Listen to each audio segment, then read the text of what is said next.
आपने इस गीत को भी सुन लिया। थोड़ा गुनगुना लेता हूँ, इसलिए गुनगुनाया मैंने। गायक तो हूँ नहीं, अच्छा लगता है जब कोई अच्छा गीत सुनने को मिलता है या गाने का मौका मिलता है या किसी को बताने का मौका मिलता है। मैंने आपसे बताया था कि बीरेन नाग ने उन दिनों 2 फिल्में की थी, एक 62 में 20 साल बाद और दूसरा कोरा। ये निर्देशक के रूप में बीरेन नाग की दूसरी फिल्म थी। मैं आपको बाद में बताऊंगा कि बीरेन नाग ने कितनी अच्छी अच्छी फिल्में निर्देशन की है, आप सुनेंगे तो दंग रह जाएंगे। बहुत लोगों को पता ही नहीं है बीरेन नाग कौन है। इस गीत की जो खसूसियत है, जो खुशबू है, वो लेखक कैफी आज़मी, जो कि शबाना आज़मी के पिता हैं, उनकी है। अब उनकी कलम से लिखी हुई गीत तो आप समझ सकते हैं कि क्या हो सकता है। आप गीत के हर बोल को अगर सुनेंगे और अच्छी तरह समझने की कोशिश करेंगे तो आपको अंदर ही अंदर एक प्रेरणा मिलेगी। यह फिल्म भी ज़बरदस्त हिट फिल्म थी और ज़बरदस्त कमाई करने वाली फिल्म साबित हुई थी। कोरा मतलब द फॉग एक थ्रिलर या कह सकते हैं हॉरर फिल्म है। फिल्म को डैफ्ने डू मौरियर के 1938 के उपन्यास रेबेका से रूपांतरित किया गया था, जिसे सबसे पहले अल्फ्रेड हिचकॉक ने अकादमी पुरस्कार विजेता रेबेका के रूप में रूपांतरित किया था। मतलब 1940 में उन्होंने सबसे पहले इसको रूपांतरित किया था, मतलब इससे प्रेरित होकर बनाई गई थी फिल्म। हालांकि इसमें कुछ अलौकिक तत्व जोड़े गए थे जिनमें फिल्म से कुछ भी शामिल नहीं थे। ये नाग साहब कौन है, ये प्रश्न है। तो वो 14वीं का चांद, साहिब बीबी और गुलाम और CID जैसी फिल्मों के कला निर्देशक भी रहे हैं। जी हाँ, कला निर्देशक मतलब कहाँ कौन सी चीज़ें कलाकार के रूप में दिखनी चाहिए, उसका निर्देशन वो करते थे। आप जरा याद करिए 14वीं के चांद को, साहिब बीबी गुलाम को। गुरुदत्त के साथ लगे हुए सर, गुरुदत्त के असिस्टेंट, गुरुदत्त प्रोडक्शन की टीम के कला निर्देशक थे और गुरुदत्त उनकी हर बात को मानते थे। यह बहुत बड़ी बात है। कोरा में पहली पत्नी के कमरे का दृश्य मुंबई के राजकमल कला मंदिर में फिल्माया गया था और वहां एक सफेद रंग का सेट बनाया गया था। महाराष्ट्र के खेल स्टेशन महाबलेश्वर की सड़क पर यह नया गीत फिल्माया गया था।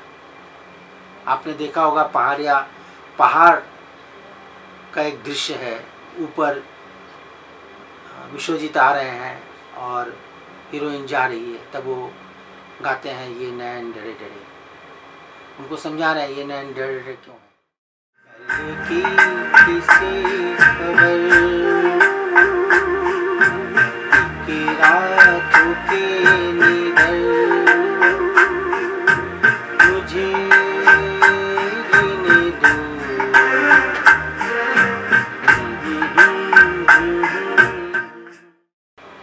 इसमें कोई दो राय नहीं कि हेमंत कुमार एक अच्छे संगीत निर्देशक थे, गाते भी अच्छा थे। उनकी आवाज में शहद जैसे घोल कर पिला दिया गया था। किसी भी प्रकार का दबाव नहीं आवाज में, केवल नरम आवाज, एक कशिश भरा आवाज। इस तरह का आवाज या इस तरह के गीत जब बजते हैं ना तो अपने आप पैर रुक जाते हैं, लगता है कि थोड़ा सुन लूँ, पूरा भले ही ना सुनूं, थोड़ा सुन लेता हूँ। कुछ संगीत का असर है, कुछ गाने का असर है, कुछ शब्दों के बोल का असर है, जो कि 60 में, 50 में, 60 में, 70 में थे। आज मुझे लगता है नहीं है, वो कशिश नहीं है। बहुत से इलेक्ट्रॉनिक्स वाद्य आ गए हैं, बजाते हैं, चले जाते हैं। आज एक गाना हिट हो जाता है, कल दूसरा गाना आ जाता है। जो पहला गाना हिट रहता है वो अब हिट नहीं रहता, दूसरा आ जाता है। उनकी आवाज़ इतनी शक्तिशाली थी कि उनके कई गीतों ने एक व्यक्ति को भावनात्मक रूप से अंदर की ओर खींचा। यही उनकी आवाज़ की विभिन्नता थी। इस फिल्म में कुल 4 ही गीत हैं। जी हाँ, सबसे पहला गीत राह बनी खुद मंजिल, पीछे रह गई मुश्किल, साथ जो आए तुम। देखिए लय, देखिए गाने का टेम्पो देखिए। हाँ, राह बनी खुद मंजिल, पीछे रह गई मुश्किल, मतलब मुश्किल तो पीछे रह गई, अब कोई चिंता की बात नहीं। गाने का टेम्पो देखिए, बोल देखिए, हेमंत ने नहीं गाया है। साथ जो आए तुम, उसका लता दीदी ने एक खूबसूरत गाना गाया जो कि उन दिनों बहुत पसंद किया गया था। वो बेकरार दिल हो चुका है मुझको आंसुओं से प्यार, वो बेकरार दिल हो चुका है मुझको आंसुओं से प्यार। तुझे तू खुशी न दे, नई जिंदगी न दे, वो बेकरार दिल हो चुका है मुझको आंसुओं से प्यार।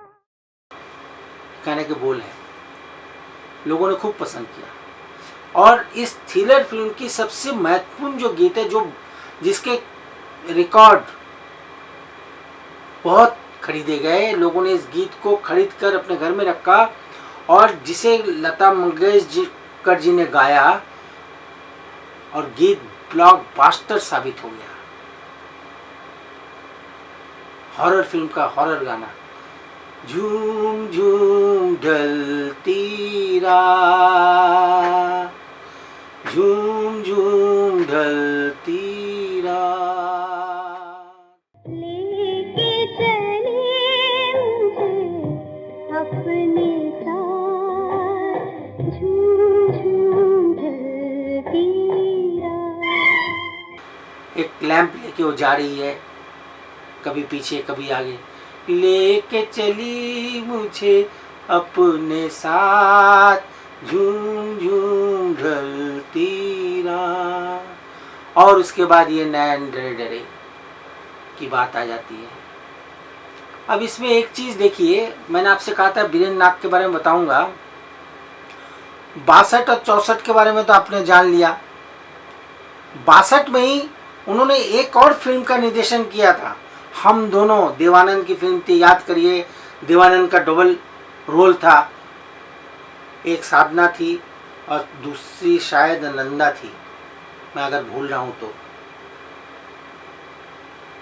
जिसमें रफ़ी साहब का वो गाना, अभी न जाओ छोड़ कर के दिल अभी भरा नहीं, अभी ना जाओ छोड़ कर के दिल अभी भरा नहीं।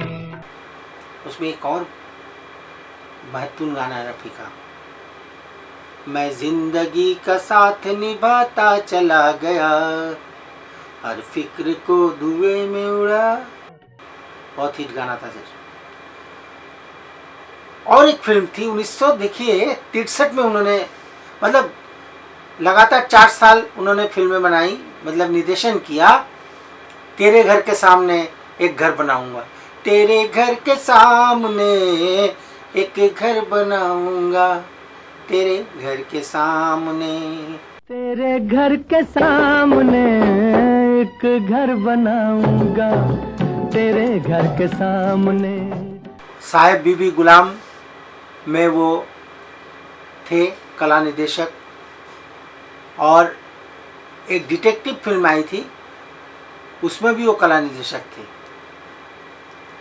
तो इस तरह से वीरेंद्र नाग ने बहुत अच्छी अच्छी फिल्में की हैं, और बहुत नामी गिरामी डायरेक्टर थे, लेकिन वो नहीं रहे। वो उस समय गुजर गए जब उनकी पहली फिल्म कोहरा बन चुकी थी और रिलीज होने वाली थी, शायद उससे कुछ ही दिनों बाद वो गुजर गए।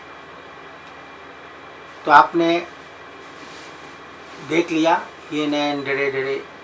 अब हम आपको बताएंगे कि ये गीत कहाँ से लिफ्ट किया गया है, किस तरह से और कहाँ से इसको चुना गया है। हेमंत दा के इस बांग्ला गीत को सुने। गीत के बोल हैं, ও নদীরে একটি কথা শুধাই শুধু তোমারে, বলো কোথায় তোমার দেশ, তোমার নেই को चलार शेष। ओ नदी रे। इस गीत के मतलब इस बांग्ला गीत के लेखक हैं प्रसन्न मजुमदार, जो कि बंगाल के बहुत प्रसिद्ध लेखक हैं, गीतकार हैं, स्क्रिप्ट राइटर हैं और स्क्रिप्ट भी लिखते हैं। हिंदी में इस गीत को इस तरह से लिखा गया है। ओ बेकरार दिल हो चुका है मुझको आंसुओं से प्यार, मुझे तू खुशी न दे नई जिंदगी न दे। ओ बेकरार दिल। और दूसरा बांग्ला गीत है এই রাত তোমার আমার, ওই চাঁদ তোমার আমার, শুধু দুজনের। देख रहे हैं स्वर, लय, उसकी रवानगी, गीत के बोल, सब भाषा अलग है लेकिन उसी बैरोमीटर में उसी तरह से इसको फिट किया गया है। हिंदी में इसे इस तरह से गाया गया है। ये नयन डरे डरे, ये जाम भरे भरे, जरा पीने दो, ये नयन डरे डरे। बांग्ला में इस फिल्म का नाम था, जहाँ से ये गिफ्ट लिफ्ट किया गया है, दीप जेले जाई। हाँ, माने मतलब ये हुआ कि प्रदीप को हम जलाते रहते हैं, जलाना चाहिए। हेमंत कुमार एक भारतीय गायक और संगीतकार थे जिन्होंने बांग्ला, हिंदी और अन्य भारतीय भाषाओं जैसे मराठी, गुजराती, उड़िया, असमिया, तमिल, पंजाबी, भोजपुरी, कोंकणी, संस्कृत और उर्दू में एक से बढ़कर एक गीत गाया था। वह बांग्ला और हिंदी फिल्म संगीत, रबीन्द्र संगीत और कई अन्य गीतों के बहुत ही माने हुए गायक या कह सकते हैं प्रसिद्ध गायक थे। उन्होंने सर्वश्रेष्ठ पुरुष पार्श्व गायक के लिए 2 राष्ट्रीय पुरस्कार प्राप्त किया था। जी हाँ, 2 बार। आपको ये प्रोग्राम कैसा लगा, आप कमेंट बॉक्स में जाके अपनी राय दे सकते हैं। भला बुरा जो भी राय होगा उससे मैं अपने आप को और सुधार सकूंगा। आज बस इतना ही। प्रणाम।